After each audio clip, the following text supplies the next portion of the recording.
પ્રાણીઓની ઇન્દ્રિયોમાં દ્રષ્ટિ એક સૌથી મહત્વપૂર્ણ ઇન્દ્રિય છે, જેના વડે આપણે પર્વતો, નદીઓ, વૃક્ષો, વાદળ, મેઘધનુષ્ય, આકાશમાં ઉડતા પક્ષીઓ, રાત્રિના સમયે ચંદ્ર, તારાઓ તેમજ આપણી આસપાસની સઘળી વસ્તુઓ જોઈ શકીએ છીએ. વસ્તુઓ જોવા માટે 1. વસ્તુ, 2. પ્રકાશ, 3. વસ્તુ પરથી થતું પ્રકાશનું પરાવર્તન કે વસ્તુ દ્વારા થતું પ્રકાશનું ઉત્સર્જન. આ ત્રણેય બાબતો એક જ સાથે આવશ્યક છે. વસ્તુની સપાટી તેના પર પડતા પ્રકાશની દિશા બદલે છે. જેમ સપાટી ચકચકિત તેમ પ્રકાશનું પરાવર્તન વધુ. એક સફેદ કાગળના ટુકડાને ડ્રોઈંગ બોર્ડ કે ટેબલ પર ગોઠવીને તેના પર એક કાંસકો કાગળને લંબરૂપે ગોઠવો. કાંસકાના મધ્યભાગ સિવાયના બધા જ દાંતા બંધ કરીને તેની એક બાજુ પરથી ટોર્ચ દ્વારા પ્રકાશ આપાત કરો. આપણને કાંસકાની બીજી બાજુ કાગળ પર પ્રકાશનું કિરણ દેખાશે. હવે આ પ્રકાશના કિરણના માર્ગમાં સમતલ અરીસાની પટ્ટી મૂકતા આપણને અરીસા પર આપાત થતું કિરણ એ પરાવર્તન પામીને બીજી દિશામાં જતું પ્રકાશનું કિરણ જણાય છે. પ્રકાશનું જે કિરણ કોઈ પણ સપાટી પર અથડાય છે તેને આપાત કિરણ કહે છે.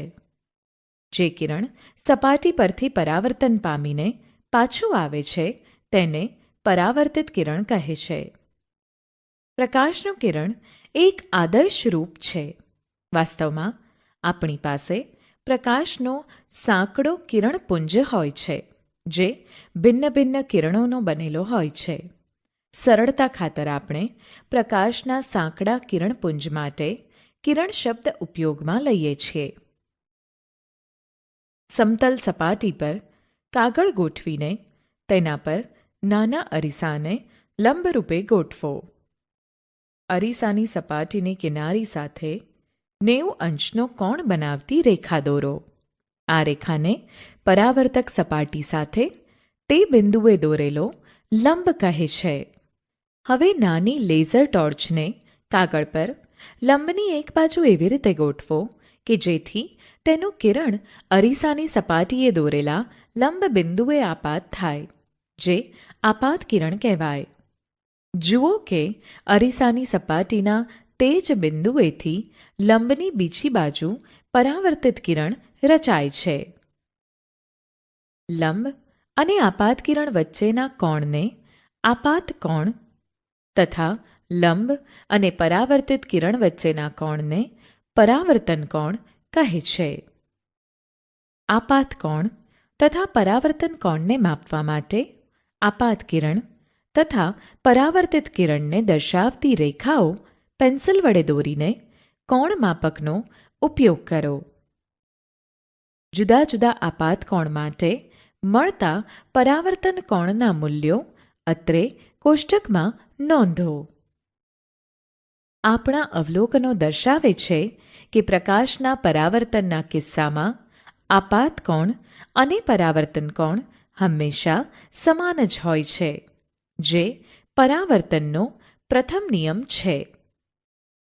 જો અરીસા પર લંબરૂપે પ્રકાશ ફેંકવામાં આવે ખૂણો I બરાબર 0 અંશ, તો પરાવર્તિત પ્રકાશ તે જ માર્ગે પાછું ફરે છે. માટે ખૂણો R બરાબર 0 અંશ. આ વખતે બંને કિરણો એકબીજામાં પરસ્પર ભળી જતા તેઓને જુદા જુદા જોઈ શકાતા નથી. અત્રે અરીસાની નીચે રહેલો કાગળ એક સમતલ રજૂ કરે છે. આપાત કિરણ આપાત બિંદુએ પરાવર્તક સપાટીએ દોરેલો લંબ અને પરાવર્તિત કિરણ ત્રણેય એક જ સમતલમાં હોય છે, જે પરાવર્તનનો બીજો નિયમ છે. સમતલ અરીસામાં પ્રતિબિંબ કેવી રીતે રચાય તે માટે આ આકૃતિ જુઓ. આકૃતિ પરથી સ્પષ્ટ છે કે O બિંદુનું પ્રતિબિંબ અરીસામાં આઈ સ્થાને હોય તેવો આભાસ થાય છે, કારણ કે વાસ્તવમાં પરાવર્તિત કિરણો આઈ પર મળતા નથી. માટે આઈ એ વસ્તુ ઓનું આભાસી પ્રતિબિંબ છે, જે પડદા પર મેળવી શકાય નહીં. અરીસા દ્વારા રચાતા પ્રતિબિંબમાં વસ્તુનો ડાબો ભાગ જમણી બાજુ અને જમણો ભાગ ડાબી બાજુ દેખાય છે. આ ઘટનાને પાર્શ્વ વ્યુત્ક્રમ કહે છે. આકૃતિમાં દર્શાવ્યા પ્રમાણે અનિયમિત સપાટી પર સમાંતર કિરણો આપાત થાય છે તેમ વિચારો. યાદ રાખો કે પરાવર્તનના નિયમો સપાટી પરના દરેક બિંદુ માટે માન્ય છે. વિવિધ બિંદુઓ પર પરાવર્તિત કિરણો રચવા આ નિયમોનો ઉપયોગ કરો. તમે જોશો કે આ કિરણો જુદી જુદી દિશાઓમાં પરાવર્તિત થાય છે. પરાવર્તક સપાટીની અનિયમિતતા ખરબચડાપણું અનિયમિત પરાવર્તન રચે છે. અનિયમિત પરાવર્તનમાં આપાત થયેલા સમાંતર કિરણો પરાવર્તન પામ્યા બાદ પરસ્પર સમાંતર રહેતા નથી, જેથી પ્રતિબિંબ રચી શકતા નથી. અરીસા જેવી લીસી ચળકતી સપાટી નિયમિત પરાવર્તન કરે છે. નિયમિત પરાવર્તન પામતા કિરણો પ્રતિબિંબની રચના કરી શકે છે. જે વસ્તુઓ સ્વયં પ્રકાશિત છે, સૂર્ય, તારા, વિદ્યુત બલ્બ, મીણબત્તીની જ્યોત વગેરે, તેને આપણે જોઈ શકીએ છીએ. તેમજ અન્ય વસ્તુઓ જેઓ પોતે પ્રકાશ ઉત્પન્ન કરતી નથી, પરંતુ તેઓ તેના પર આપાત થતા પ્રકાશનું પરાવર્તન કરે છે, ચંદ્ર, ઝાડ, ટેબલ, પહાડ વગેરે પરપ્રકાશિત વસ્તુઓ છે. તે બધીને પણ આપણે જોઈ શકીએ છીએ. હેરડ્રેસર આપણી પાછળના ભાગમાં બીજો અરીસો ગોઠવીને આપણા માથાના પાછળના વાળને બતાવે છે. પેરિસ્કોપમાં બે સમતલ અરીસા વડે થતા પરાવર્તનને લીધે સીધી લીટીમાં ન જોઈ શકાતા પદાર્થોને જોઈ શકાય છે, જેનો ઉપયોગ સબમરીન, ટેન્ક તથા બંકરોમાં છુપાયેલા સૈનિકો દ્વારા બહારની વસ્તુઓને જોવા માટે થાય છે. બે સમતલ અરીસા લો, તેમની ધાર એકબીજાને સ્પર્શે તે રીતે એકબીજા સાથે 90 અંશનો કોણ બનાવે તે રીતે તેમને ગોઠવો. તેમને જોડવા માટે તમે કોઈ ટેપનો ઉપયોગ કરી શકો છો. અરીસાઓની વચ્ચે એક સિક્કો મૂકો. સિક્કાના એક કરતાં વધુ પ્રતિબિંબો તમને જોવા મળે છે. અરીસાઓની વચ્ચે કોઈ વસ્તુ જેમ કે મીણબત્તી મૂકો. હવે ટેપનો ઉપયોગ કરીને અરીસાઓને જુદા જુદા કોણ જેમ કે 45 અંશ, 60 અંશ, 120 અંશ, 180 અંશ વગેરે પર જોડો. દરેક કિસ્સામાં મીણબત્તીના પ્રતિબિંબોની સંખ્યા નોંધો. કેલેડોસ્કોપ બનાવવા માટે અરીસાની લગભગ 15 સેન્ટીમીટર લાંબી અને 4 સેન્ટીમીટર પહોળી 3 લંબચોરસ આકારની પટ્ટીઓ લો. તેના વડે પોલો પ્રિઝમ બનાવવા માટે તેમને આકૃતિમાં દર્શાવ્યા અનુસાર જોડો. તેમને વર્તુળાકાર કાર્ડબોર્ડની નળીમાં કે જાડા ચાર્ટ પેપરની નળીમાં ગોઠવો. ધ્યાન રાખો કે ટ્યુબ અરીસાની પટ્ટીઓથી થોડી વધારે લંબાઈની હોય. ટ્યુબના એક છેડાને મધ્યમાં છિદ્ર હોય તેવી કાર્ડબોર્ડની તકતી વડે બંધ કરો કે જે છિદ્ર વડે તમે જોઈ શકો. તકતીને ટકાઉ બનાવવા માટે તેની નીચે પારદર્શક પ્લાસ્ટિકની તકતી ચોંટાડો. ટ્યુબના બીજા છેડા પર સમતલ કાચની કે વર્તુળાકાર પ્લેટ અરીસાઓને સ્પર્શે તે રીતે ગોઠવો. આ પ્લેટ પર નાના રંગીન કાચના થોડાક ટુકડાઓ મૂકો. ટ્યુબના આ છેડાને લીસા કાચની પ્લેટથી બંધ કરો. રંગીન ટુકડાઓની હલનચલન માટે પૂરતી જગ્યા રહેવા દો. હવે રંગીન ટુકડાવાળો છેડો પ્રકાશ તરફ રાખીને છિદ્રવાળા છેડામાંથી અંદર જુઓ.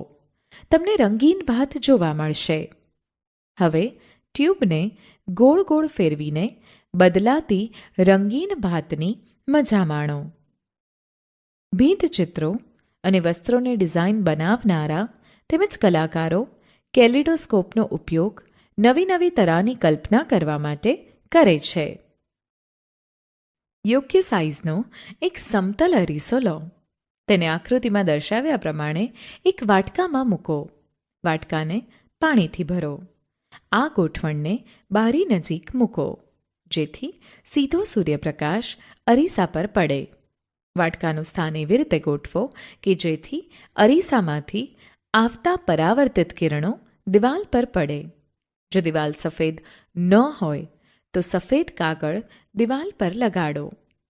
પરાવર્તિત પ્રકાશમાં તમને ઘણા રંગો દેખાશે. અરીસો અને પાણી સંયુક્ત રીતે એક પ્રિઝમ રચે છે, જે પ્રકાશને તેના રંગોમાં વિભાજિત કરે છે. પ્રકાશનું પોતાના રંગોમાં વિભાજિત થવાની ઘટનાને પ્રકાશનું વિભાજન કહે છે. મેઘધનુષ્ય પ્રકાશનું વિભાજન દર્શાવતી એક કુદરતી ઘટના છે. આપણી આંખોનો આકાર લગભગ ગોળ હોય છે. આંખની બહારનું આવરણ સફેદ હોય છે. તે સખત હોય છે, જેથી તે આંખના અંદરના ભાગોને અકસ્માતોથી બચાવી શકે. તેના આગળના પારદર્શક ભાગને કોર્નિયા કહે છે. કોર્નિયાની પાછળ આપણને એક ઘેરા રંગનું સ્નાયુઓનું બંધારણ જોવા મળે છે, જેને આઇરિસ કહે છે. આઇરિસમાં એક નાનું દ્વાર હોય છે, જેને કીકી કહે છે. કીકીના કદને નિયંત્રણમાં આઇરિસ દ્વારા થાય છે. આઇરિસ આંખનો એક ભાગ છે જે તેને તેનો વિશિષ્ટ રંગ પ્રદાન કરે છે. જ્યારે આપણે કહીએ છીએ કે કોઈ વ્યક્તિની આંખો લીલી છે, ત્યારે ખરેખર આપણે આઇરિસના રંગનો જ ઉલ્લેખ કરીએ છીએ. આઇરિસ આંખમાં પ્રવેશતા પ્રકાશના પ્રમાણનું નિયંત્રણ કરે છે. આંખની કીકીની પાછળ એક લેન્સ છે, જે મધ્ય ભાગમાં જાડો હોય છે. આમ તે બહિર્ગોળ લેન્સ જેવી રચના ધરાવે છે. આ લેન્સ પ્રકાશને આંખના પાછળના ભાગમાં એક સ્તર પર કેન્દ્રિત કરે છે, જેને નેત્રપટલ કહેવામાં આવે છે. રેટિના ઘણા બધા ચેતાકોષો ધરાવે છે. ચેતાકોષો દ્વારા અનુભવાયેલી સંવેદનાઓને દ્રષ્ટિ ચેતા દ્વારા મગજ સુધી પહોંચાડવામાં આવે છે. બે પ્રકારના કોષો હોય છે. એક, શંકુકોષો, જેના દ્વારા તીવ્ર પ્રકાશની સંવેદના મેળવી શકાય છે. બે, સળીકોષો, જેના દ્વારા ઝાંખા પ્રકાશની સંવેદના મેળવી શકાય છે. શંકુકોષો રંગ પારખે છે. દ્રષ્ટિચેતા અને નેત્રપટલના જોડાણ પાસે કોઈ સંવેદનાત્મક કોષ હોતા નથી. તેથી તે જગ્યા પાસે કોઈ દ્રષ્ટિ હોતી નથી, જેને અંધબિંદુ કહે છે. કોઈ કાગળની શીટ પર એક વર્તુળાકાર ચિહ્ન અને ક્રોસ એટલે કે ચોકડીનું ચિહ્ન બનાવો. વર્તુળાકાર ચિહ્નને ક્રોસની જમણી બાજુ હોવું જોઈએ. બંને ચિહ્નોની વચ્ચે 6 થી 8 સેન્ટીમીટરનું અંતર હોવું જોઈએ. કાગળની શીટને આંખથી ભુજા જેટલા અંતરે પકડો. તમારી ડાબી આંખને બંધ કરો. ક્રોસને સતત જોતા રહો. પોતાની આંખને ક્રોસ પર સ્થિર રાખતા રાખતા શીટને ધીમે ધીમે પોતાની તરફ લાવો. શું ગોળ ચિહ્ન શીટથી થોડેક દૂર અંતરે અદૃશ્ય થઈ જાય છે? હવે પોતાની જમણી આંખ બંધ કરો. હવે ગોળ ચિહ્નને જોતા જોતા ઉપરની પ્રવૃત્તિનું પુનરાવર્તન કરો. આ વખતે ક્રોસ ચિહ્ન અદૃશ્ય થશે, જે દર્શાવે છે કે રેટિના પર કોઈ એવું બિંદુ છે કે જ્યારે પ્રકાશ પડે છે ત્યારે તેનો સંદેશો મગજને પહોંચાડી શકતું નથી. 6 થી 8 સેન્ટીમીટર બાજુવાળો કાર્ડબોર્ડનો એક ચોરસ ટુકડો લો. તેમાં 2 છિદ્રો કરો. તે બંને છિદ્રોમાં એક દોરી પરોવો. કાર્ડબોર્ડની એક બાજુ પર એક પાંજરું અને બીજી બાજુ પર એક પક્ષી દોરો અથવા તેમના ચિત્રો ચોંટાડો. દોરીને વળ ચડાવીને કાર્ડને ઝડપથી ફેરવો. તમને પક્ષી પાંજરાની અંદર હોય તેવું દેખાય છે. આંખોને બહારની વસ્તુઓના પ્રવેશથી સુરક્ષા આપવા માટે પોપચા આવેલા છે. સામાન્ય આંખ દ્વારા સૌથી વધુ આરામદાયક રીતે વાંચવા માટેનું અંતર લગભગ 25 સેન્ટીમીટર છે. જે વ્યક્તિઓ નજીકની વસ્તુઓ સ્પષ્ટ જોઈ ન શકે તેમની તેવી ખામી બહિર્ગોળ લેન્સના ચશ્મા વડે દૂર કરી શકાય છે. જે વ્યક્તિઓ દૂરની વસ્તુઓ સ્પષ્ટ જોઈ ન શકે તેમની તેવી આંખને અંતર્ગોળ લેન્સના ચશ્મા વડે દૂર કરી શકાય છે. મોટી ઉંમરે આવતો મોતિયો કે જેમાં આંખોના લેન્સ ધૂંધળા થઈ જવાથી દ્રષ્ટિ નબળી પડે છે, તેના ઇલાજ તરીકે ઓપરેશન દ્વારા અપારદર્શક લેન્સને દૂર કરી નવો કૃત્રિમ લેન્સ નાખવામાં આવે છે. જો સલાહ આપવામાં આવેલ હોય તો યોગ્ય ચશ્માનો ઉપયોગ કરો. આંખો માટે બહુ જ ઓછો અને બહુ જ વધારે પ્રકાશ હાનિકારક છે. અપૂરતા પ્રકાશને લીધે આંખો ખેંચાય છે અને માથામાં દુખાવો થાય છે. જ્યારે ઘણો વધારે પ્રકાશ જેમ કે સૂર્યપ્રકાશ, શક્તિશાળી બલ્બ કે એક લેઝર ટોર્ચ નેત્રપટલ એટલે કે રેટિનાને ઈજા પહોંચાડી શકે છે. સૂર્ય કે શક્તિશાળી પ્રકાશ તરફ સીધે સીધું ક્યારેય પણ જોશો નહીં. તમારી આંખોને ક્યારેય ચોળવી નહીં. જો કોઈ ધૂળના કણો તમારી આંખોમાં પડી જાય તો સ્વચ્છ પાણીથી તમારી આંખો ધુઓ. જો તેમાં કોઈ સુધારો ન થાય તો ડૉક્ટર પાસે જાઓ. તમારી આંખોને વારંવાર સ્વચ્છ પાણીથી ધુઓ.